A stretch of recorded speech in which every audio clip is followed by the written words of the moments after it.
သာသနာ့နယ်ဝင်သူတော်စင်ခုနှစ်ရသားသမီးအပေါင်းတို့ခမညာတန်လီမင်းကျောင်းဆရာတော်ကြီးဒေါက်တာဗတ္တနာဇဏိမာဘေးဝန်သားရဲ့ထေရုပ်ပတ္တိမောင်ကုန်းသမိုင်းမှာဆရာတော်ကြီးရဲ့သာသနာပြုလုပ်ငန်းတွေမှာထင်ကျန်ရရှိခဲ့တဲ့စက္ကပ်ပူဇော်ဘွဲတသိက်တော်များအကြောင်းကိုလည်းဆက်လက်ရိုက်ကူးတင်ဆက်ထုတ်လွှင့်သွားမှာဖြစ်ပါတယ်ခင်ဗျာ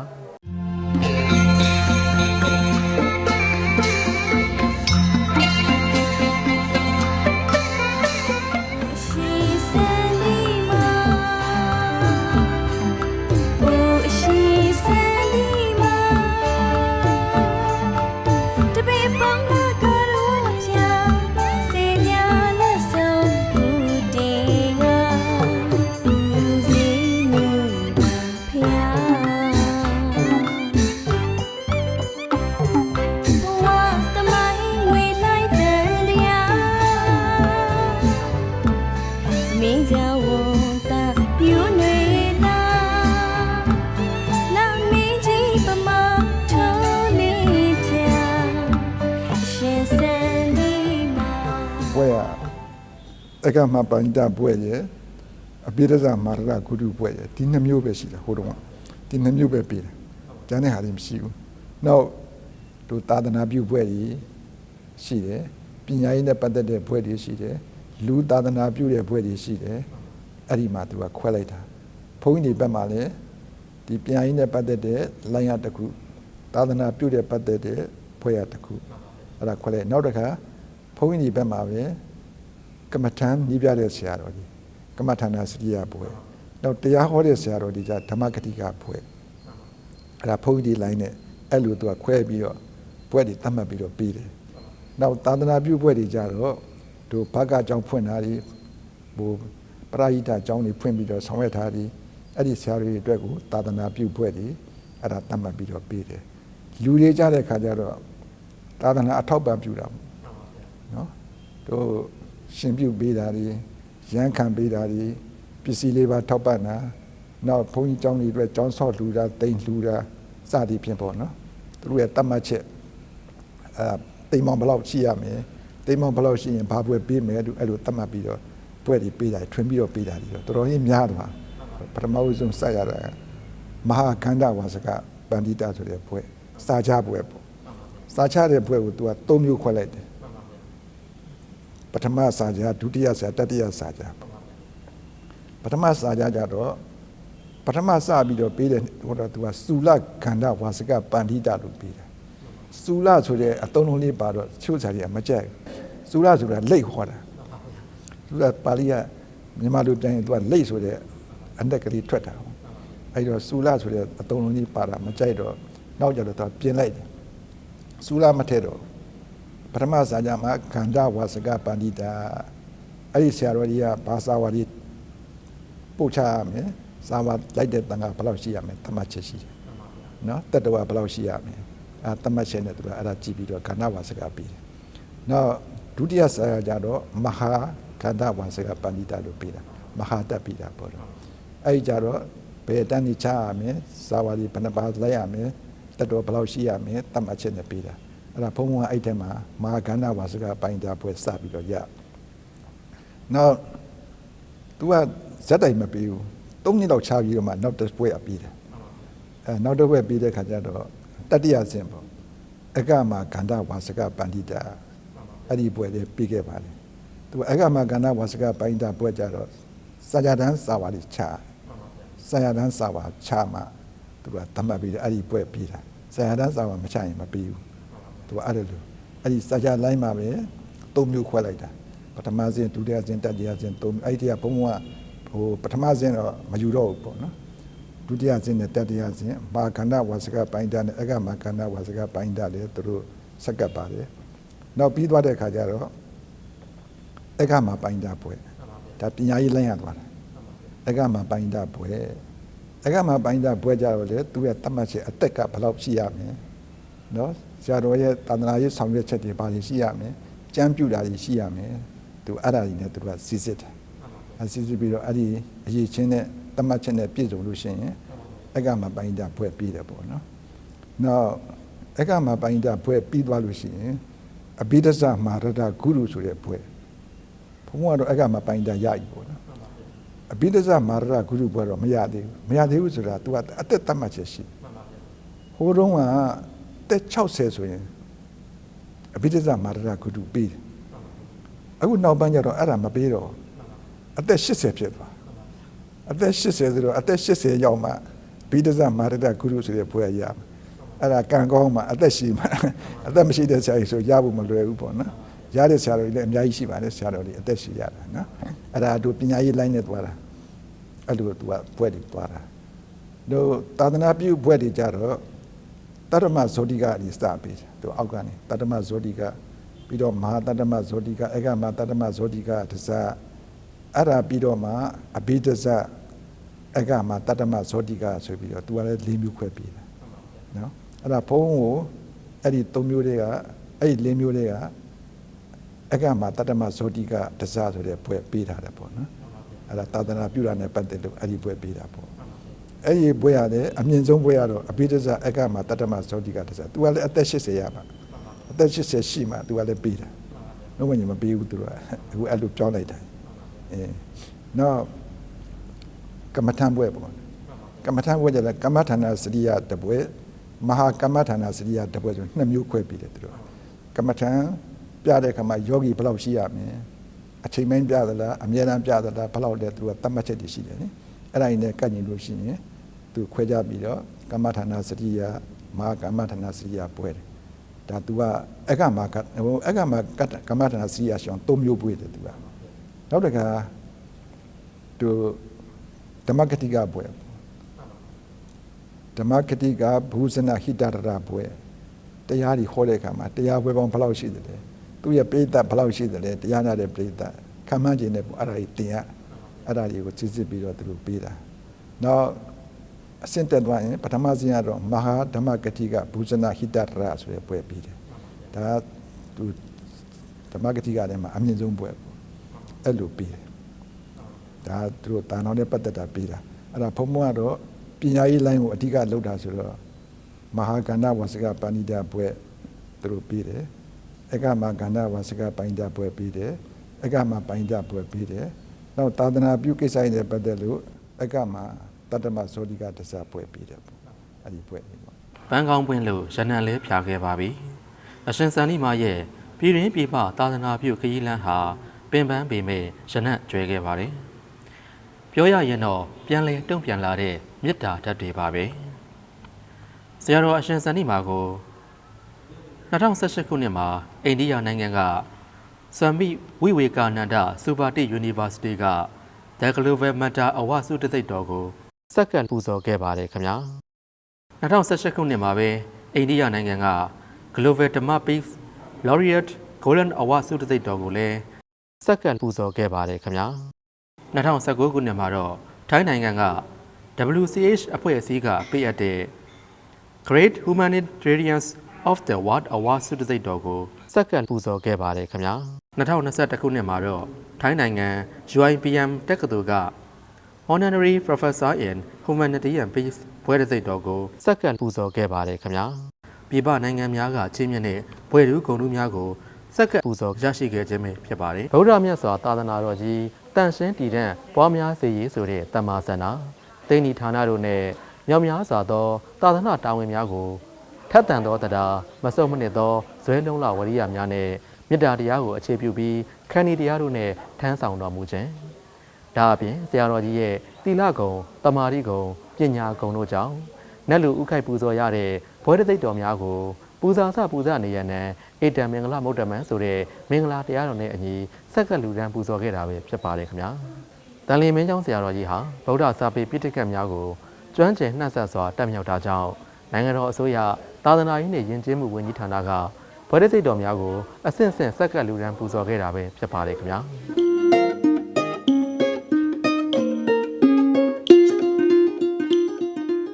ဝမ်းသာစကားပြောရမယ်ဆိုရင်ဥပဇင်းနဲ့ဒီနိုင်ငံတော်သံဃာမာနာကအကျိုးတော်ဆောင်ဆရာတော်ဖြစ်တဲ့ဆရာတော်ဖျားကြီးဗရဏစန္ဒီမာပြည်ဝန်သားဥစဉ်ရဲ့အနန္တကိုရင်ကျေးဇူးရှင်ဆရာတော်ဖြစ်တယ်ဆရာတော်ဖြစ်တယ်ဆိုတာကဥပဇင်းကဒီသာသနာပေါင်းကိုဝင်ရောက်လာတာကအသက်15နှစ်ကနေစပြီးတော့ဝင်ရောက်လာတာဖြစ်တယ် 15နှစ်ကနေစပြီးဝင်ရောက်လာတဲ့အချိန်မှာသာသနာတော်အတွင်းမှာပရိယတ်တိစာပေကိုစတင်ပြီးသင်ယူတဲ့အခါမှာဦးဇင်းအတန်လင်းမြို့မင်းကျောင်းပထမပြန်စာတင်တိုင်းမှာစတင်ပြီးတော့ရှင်သာမဏေဘဝနဲ့15နှစ်16နှစ်2နှစ်တန်လင်းမင်းကျောင်းပထမပြန်စာတင်တိုင်းမှာစာပေသင်ယူခဲ့ရတယ်ခုနှစ်အနေနဲ့ပြောမယ်ဆိုရင်တော့1986ခုနှစ်နဲ့1989ခုနှစ်တည်းမှာတန်လင်းမင်းကျောင်းပထမပြန်စာတင်တိုင်းပထမတိုက်တီဆရာတော်ဘုရားကြီးဖြစ်တဲ့နိုင်ငံတော်သံဃာ့မဟာနာယကအကျိုးတော်ဆောင်ဆရာတော်ဖြစ်သွားခဲ့တဲ့ဆရာတော်ဘုရားကြီးဗဒ္ဒနာဝဏ္ဏသီရိလက်ထက်တုန်းကဦးဇင်းကအဲ့ဒီမှာစတည်ပြီးတော့ကိုရင်ဘဝနဲ့နှစ်တင်တုန်းတရင်သုံးခဲ့တယ်အဲ့ဒီတရင်သုံးတဲ့အချိန်မှာလည်းပဲယခုလက်ရှိဗဒ္ဒနာနာယကဆရာတော်လည်းဖြစ်တဲ့နိုင်ငံတော်သံဃာ့မဟာနာယကအကျိုးတော်ဆောင်ဆရာတော်ဖြစ်တဲ့ဆရာတော်ဘုရားကြီးဗဒ္ဒနာစန္ဒီမှာဘိဝန္တရဲ့ထံမှာလည်းပဲစာပေတွေအနိကသင်ယူခဲ့ရတဲ့တပည့်တစ်ပါးတန်လင်းမင်းကျောင်းຫນွေဘွားတပည့်တစ်ပါးဖြစ်ပါတယ်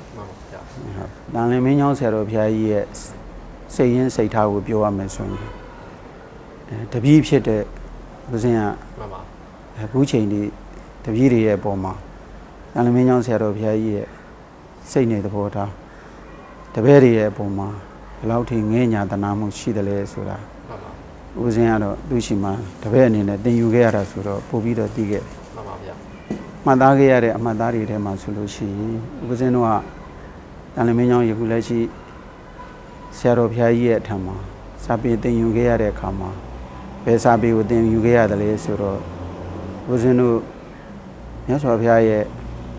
ပရိယတ်တိတရားတော်တွေကိုသင်ယူတဲ့အခါမှာအဆိုလေးတစ်ခုရှိတယ်ကျမ်းကြီးပဋ္ဌာန်းကျမ်းငယ်ဆန်ကျမ်းလက်ဓာတုကထာလို့အဲ့လိုအဆိုလေးတစ်ခုရှိတဲ့ထဲကပရိယတ်တိစာပေကိုသင်ယူတဲ့နေရာမှာခက်ခဲတဲ့နေရာမှာသင်ကြားပေးရတဲ့နေရာမှာခက်ခဲတဲ့နေရာမှာပဋ္ဌာန်းဟာလည်းပဲသင်ယူရတာခက်ခဲပါတယ်မှန်ပါဗျာဒုနည်းတူဆိုတာအဘိဓမ္မာခုနှစ်ကျမ်းတွေကပါတဲ့ဓာတုကထာဟာလည်းပဲသင်ယူရတာခက်ခဲပါတယ်ဒုနည်းတူဆိုတာစံကျမ်းဟာလည်းပဲသင်ယူရတာဟာခက်ခဲပါတယ်အဲ့ဒီခက်ခဲတဲ့သုံးခုကလေးကဦးဇင်းကကိုရင်ဘဝနဲ့ယခုလက်ရှိတန်လင်းမင်းကျောင်းဆရာတော်ဘုရားကြီးရဲ့ထံမှာဓာတုကထာသင်ယူခဲ့ရတယ်။အဲ့ဒီဓာတုကထာသင်ယူခဲ့တဲ့အခါမှာဆရာတော်ဘုရားဟာတပည့်တွေရဲ့အပေါ်မှာဘလောက်အထိစိတ်ရှည်မှုတိခံမှုရှိခဲ့တယ်လဲဆိုလို့ရှိရင်ဓာတုကထာဆိုတာဇယားလေးတွေနဲ့အကွက်ကလေးတွေချပြီးတော့သင်ပေးရတယ်။အဲ့ဒီဇယားကလေးတွေအကွက်ကလေးတွေချတဲ့အခါမှာအဲ့ဒီခေအဲ့ဒီကာလတုန်းကဦးဇင်းတို့ဘောတွေရှိတယ်ပေါ့နော်စာသင်ပေးရတဲ့ဘောချက်ကြီးတွေအဲ့ဒီဘောတွေကိုမှမြေဖြူတွေနဲ့ရေးပြီးတော့အကွက်ချပြီးတော့မှအကွက်ကလေးတွေနဲ့တေချာသင်ပေးရအဲ့ဒီအကွက်ကလေးတွေချပြီးသင်ယူရတဲ့အခါမှာလည်းပဲသူ့အကွက်နဲ့သူ့ဇယားနဲ့သူဖြစ်အောင်ရေးပေးရတဲ့ပရိယတ်တိစာပေတွေရှိတယ်အဲ့ဒီရေးပေးရတဲ့စာပေတွေရဲ့အထက်မှာတချို့နေရာတွေကျတော့မြေဖြူအဖြူနဲ့ရေးရတာရှိတယ်တချို့နေရာတွေမှာကျတော့အဖြူအပြင်အနီနဲ့ရေးရတဲ့နေရာလည်းရှိတယ်တချို့နေရာတွေကျတော့အစိမ့်နဲ့ရေးရတာလည်းရှိတယ်အဲ့ဒါကိုကြာကြာနာနာဆရာတော်ဘုရားကစာမသင်ခင်ကြိုတင်ပြီးတော့အဲ့ဒီ white board မှာသွားပြီးတော့ဇယားတိရှာကြာကြာနာနာဆွဲပြီးရင်လိုအပ်တဲ့ကွက်လေးတွေမှာအဲ့ဒီမြေဖြူတွေနဲ့တကွာကြာကြာနာနာ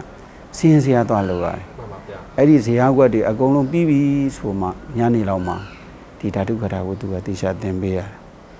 အဲ့ဒါဟာတစ်နှစ်တည်းမဟုတ်ဘူးမှန်ပါဗျာနှစ်ပေါင်းများစွာဒီမြေဖြူတွေနဲ့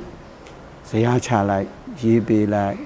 ဆိုတာအမတန်မှတောင်းချီတယ်မှန်ပါဗျာအဲ့တော့ဒီစာသင်သားတွေရဲ့အပေါ်မှာနားလည်မှုဟာအသင်အပြကောင်းတဲ့ဆရာပေါ်မှာအယမ်းမှုတည်တယ်အဲ့တော့ဓာတုကထာဟာသင်ရတာခက်ခဲပင်ခက်ခဲ냐တော့လည်းပဲ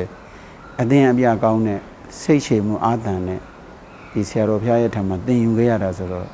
ဦးဇင်းတို့အတွက်အခက်ခဲမရှိသင်ယူနိုင်ခဲ့တယ်မှန်ပါဗျာအဲ့ဒါလည်းပဲဆရာတော်ဘုရားရဲ့တပည့်တွေရဲ့အပေါ်မှာငဲ့ညာတဲ့ထူးခြားတဲ့ဝိသေသတစ်ခုပါပဲလက်ရှိတန်လင်းမင်းကျောင်းဆရာတော်ဘုရားကြီးဟာမူရင်းတိုက်တီဆရာတော်ဖြစ်တဲ့တန်လင်းမင်းကျောင်းပထမတိုက်တီဆရာတော်ဘုရားကြီးဟာဦးဇင်းတို့နိုင်ငံတော်သံဃာ့မဟာနာယကအကျိုးတော်ဆောင်ဆရာတော်ဖြစ်တာနှစ်ပေါင်းများစွာပဲအဲ့ဒီနှစ်ပေါင်းများစွာရှိတဲ့အချိန်မှာကျောင်းသားရဲ့သာသနာရေးဆိုင်ရာကိစ္စများတပည့်တွေရဲ့အပေါ်မှာအုပ်ချုပ်မှုရန်တရားများတပည့်တွေရဲ့အပေါ်မှာဆောင်းချောက်မှုပရိယတ်တိစာပေဆိုင်ရာသင်ကြားမှုတွေကို ဆရာတော်ကြီးရဲ့ရှေ့ရကဘာအေးမှာနိုင်ငံတော်သံဃာမာနာယကအဖြစ်အကျိုးတော်ဆောင်အနေနဲ့ဆောင်ရွက်နေကြတော့လည်းပဲလက်ခုလက်ရှိဆရာတော်ဘုရားကြီးဟာကျောင်းတိုက်ကြီးကိုကြာနာနာဆရာတော်ဘုရားကြီးတွေဖြစ်စေခြင်းတဲ့အတိုင်းဥဆောင်ပြီးတော့မှဆောင်ရွက်ခဲ့တာကိုဦးဇင်းတော်မမတာတာမြင်ခဲ့ရတယ်တွေ့ခဲ့ရတယ်ပေါ့နော်ဒါအထူးခြားတဲ့အားတွေပါပဲဝမ်းမြောက်ဂုဏ်ယူတဲ့မေတ္တာစကားကတော့တန်လင်းမင်းเจ้าနဲ့ဦးဇင်းတို့ပါဠိတက္ကသိုလ်ညောင်တုံးကျောင်းတိုက်ဆိုတာခွဲခြားလို့မရတဲ့ထူးခြားတဲ့ဝိသေသတွေရှိပါတယ်ထူးခြားတဲ့ဝိသေသတွေဆိုတာကတန်လင်းမင်းเจ้าတိုက်တည်ကြီးကိုပထမဦးဆုံးတိုက်တည်သွားတဲ့ဆရာတော်ဘုရားကြီးနိုင်ငံတော်သံဃာမာနာကအကျိုးတော်ဆောင်နဲ့ဖြစ်သွားတဲ့ဆရာတော်ဘုရားကြီးဗဒ္ဒနာဝန္နသီရိဟာယခုလက်ရှိဦးဇင်းတို့ဒီပါဠိတက္ကသိုလ်ညောင်တုံးကျောင်းတိုက်ကြီးကနေပြီးတော့မွေးဖွားပေးလိုက်တဲ့ဆရာတော်ကြီးထိုဆရာတော်ဘုရားကြီးကဦးဇင်းတို့ပါဠိတက္ကသိုလ်ညောင်တုံးကျောင်းတိုက်ကဧကမဟာအကျော်ဆရာတော်၃ပါးထွက်တယ်ပထမဦးဆုံးထွက်တဲ့ဆရာတော်ကတန်လင်းမင်းကျောင်းတိုက်တည်ပထမဆရာတော်ဘုရားကြီးအဲဒီဆရာတော်ဘုရားကြီးပြီးမှဦးဇင်းတို့ပါဠိတက္ကသိုလ်ညောင်တုံးကျောင်းတိုက်ကယခုလက်ရှိပရဏနာယကဆရာတော်ဖြစ်တဲ့လှရတနာဆရာတော်အဲ့ဒါဒုတိယမြောက်ဧကမဟာကျော်ထွက်တာပေါ့နောက်တတိယမြောက်ကတော့အရှင်ကုဝေရလင်္ကာရဆိုပြီးတော့ဧကမဟာကျော်၃ပါးထွက်ခဲ့အဲ့ဒီထွက်ခဲ့တဲ့ဧကမဟာကျော်၃ပါးတွေကပထမဦးဆုံးထွက်ခဲ့တဲ့ဆရာတော်ဘုရားကြီးကဦးဇင်းတို့ညောင်တုံးကျောင်းတိုက်ကထွက်မြောက်ခဲ့တဲ့ဆရာတော်ကြီးတွေပဲထုံနည်းတူဆိုတာအဲ့ဒီဆရာတော်ကြီးနဲ့တရင်သုံးပြီးအတူတူသာသနာပြုသွားခဲ့တဲ့ဆရာတော်ဘုရားကြီးဥကုသလလို့ဆရာတော်ဘုရားကြီးဥဝိဏစာရတို့ဟာလည်းပဲဦးဇင်းတို့ပါဠိတက္ကသိုလ်ညောင်တုံးကျောင်းတိုက်ကနေပြီးတော့မှဓမ္မစရိယဘွဲရပြီးတော့တန်လင်းမင်းကျောင်းမှာသာသနာပြုခဲ့အဲ့ဒီသာသနာပြုခဲ့တဲ့ဆရာတော်ကြီးတွေရဲ့တပည့်ကနေပြီးတော့မွေးဖွားပေးလိုက်တဲ့ဦးဇင်းကလည်းဒီပါဠိတက္ကသိုလ်ညောင်တုံးကျောင်းတိုင်းမှာယခုလက်ရှိနာယကစာချဆရာတော်တစ်ပါးအနေနဲ့သာသနာပြုရတဲ့တာဝန်ကိုယူနေတာအဲဒီလိုသာသနာပြုတာဝန်ကိုယူနိုင်တဲ့ဆိုတာလည်းပဲဆရာတော်ဘုရားကြီးယခုလက်ရှိပရဏနာယကနိုင်ငံတော်သံဃာမာနာယကအကျိုးတော်ဆောင်ဆရာတော်ဘုရားကြီးရဲ့အထံမှာပရိယတ္တိစာပေတွေသင်ယူခဲ့ရတဲ့အတွက်ကြောင့်ယခုလိုမျိုးပြန်ပြီးသာသနာပြုနိုင်တာပါပဲအဲ့တော့တန်လင်းမင်းကျောင်းယခုလက်ရှိပရဏနာယကဆရာတော်ဘုရားကြီးရဲ့ယခုလိုမျိုးထုတ်ပတ်ကြီးအသက်တော်ထင်ရှားရှိနေတဲ့အချိန်မှာယခုလိုမြဝတီရုပ်သံလွှင့်ဌာနကနေပြီးတော့ယခုလိုမှတ်တမ်းတင်နိုင်တယ်ဆိုတာတစ်ဖက်တစ်ပါးအနေနဲ့တော့အမြဲတမ်းဝမ်းမြောက်ပါတယ်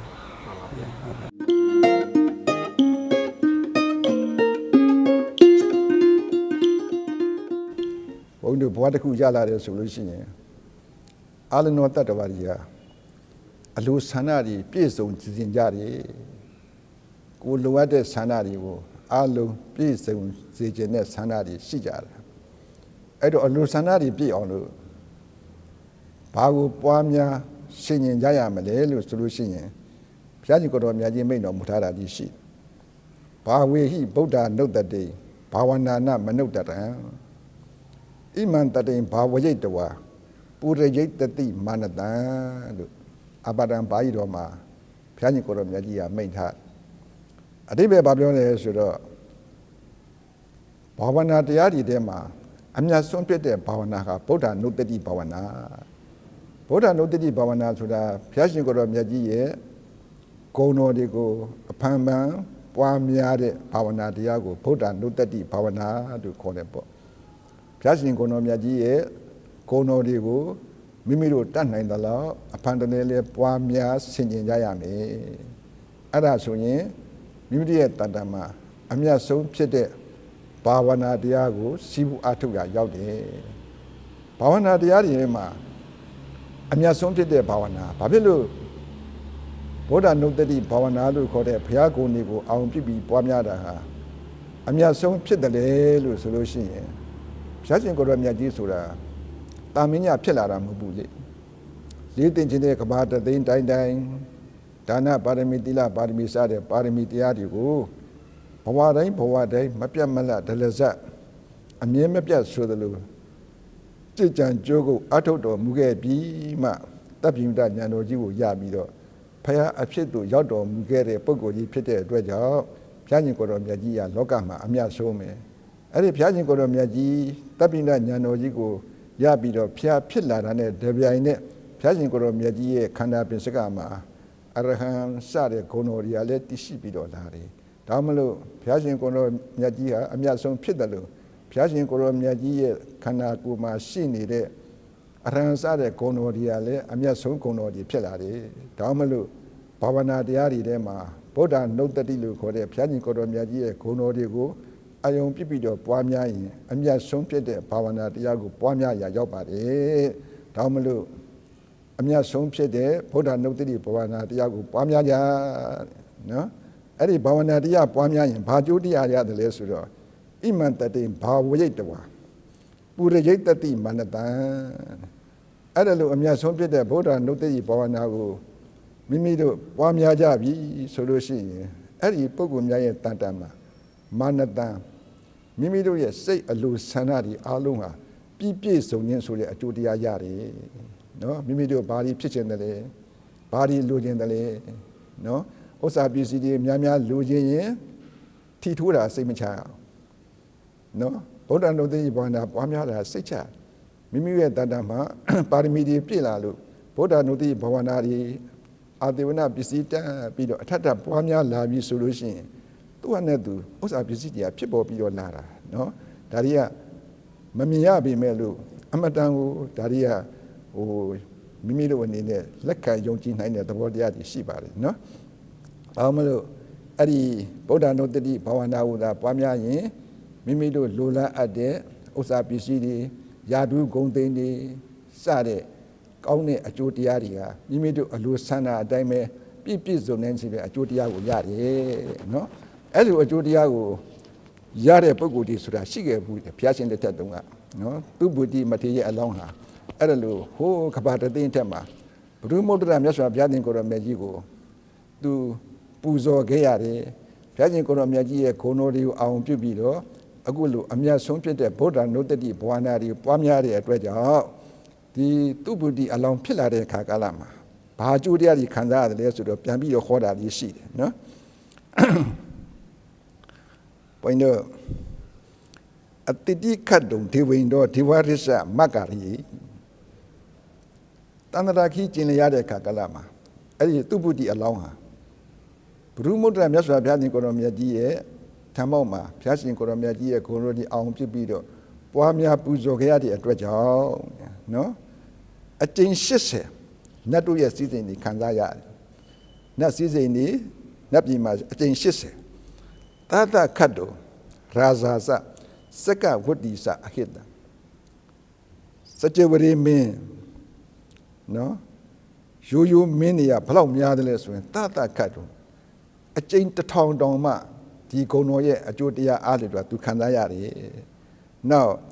ပရိသဒိသံဝိပုလံကဏနာတော်အသင်္ခိယပရိသရမင်းဆိုတဲ့ဖြစ်လိုက်တဲ့အရေးအတွက်ကတော့ရေတွက်လို့မရနိုင်ဘူးတဲ့အဲ့ဒါလိုကိုအကျိုးတရားတွေများစွာခံစားရတယ်နော်အဲ့ထက်မှာအကောင်းဆုံးဖြစ်တဲ့အကျိုးတရားကိုဆက်ပြီးတော့ပြဘဝဘဝေတန္တရာတော်မဟာဘောကလဘာမခာဘောဂီဥနတနတ္တိဗုဒ္ဓနုတ္တိယဖလံအဲ့ဒီကဘာတသိန်းရနေပြီးတော့အခုကောရမမြတ်စွာဘုရားရှင်ကိုယ်တော်မြတ်ကြီးတိုင်အောင်ပေါ့နော်သူကျင်လျရတဲ့ဘဝဒီမှာ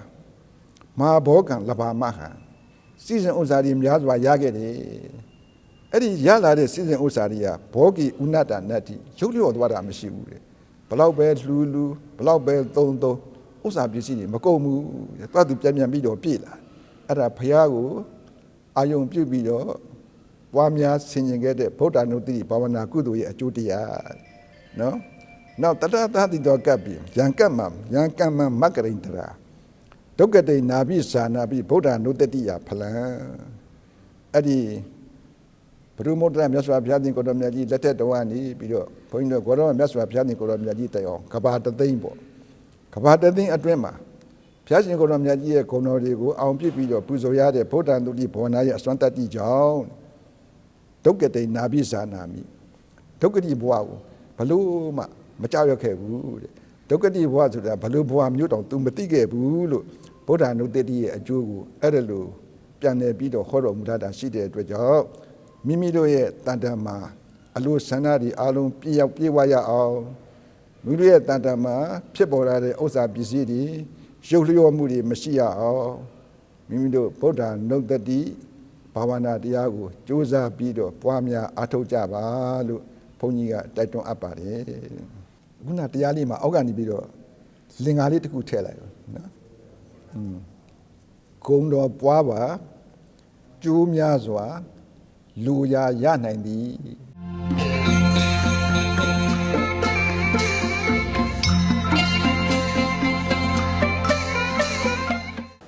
သာသနာနယ်ဝင်သူတော်စင်သူတော်မြတ်အပေါင်းတို့ခမညာတန်လီမင်းကျောင်းဆရာတော်ကြီးဒေါက်တာဘတ်ဒနာစန္ဒီမာဘီဝန်သားဟာအများနဲ့ဆက်ဆံရမှာလဲအမျက်ဒေါသမရှိပဲအမြဲတီးခံကအမြဲတမ်းမေတ္တာပွားများလျက်ရှိပါတယ်ဆရာတော်ကြီးဟာမြည်တို့ပင်အလုပ်တွေများနေစေကမူညစဉ်ညတိုင်းမှာလဲအဘိဓမ္မာပဋ္ဌာန်းကျမ်းများကိုရွတ်ဖတ်ပွားများလျက်ရှိတဲ့အတွက်ဗုဒ္ဓရဲ့တရားတော်များကိုအစဉ်နှလုံးသွင်းပြီးပစ္စုပန်တဘောသာကောင်းစားရေးကိုနှလုံးသွင်းခြင်းမဟုတ်ဘဲနောက်တန်တရားဘဝဆက်ဆက်တိုင်းကောင်းစားရေးကိုသာပွားများလျက်ရှိပါကြောင်း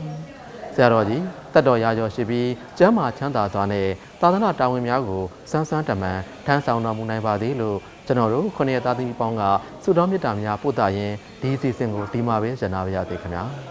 ဘဝသမိုင်းဝင်လိုက်တဲ့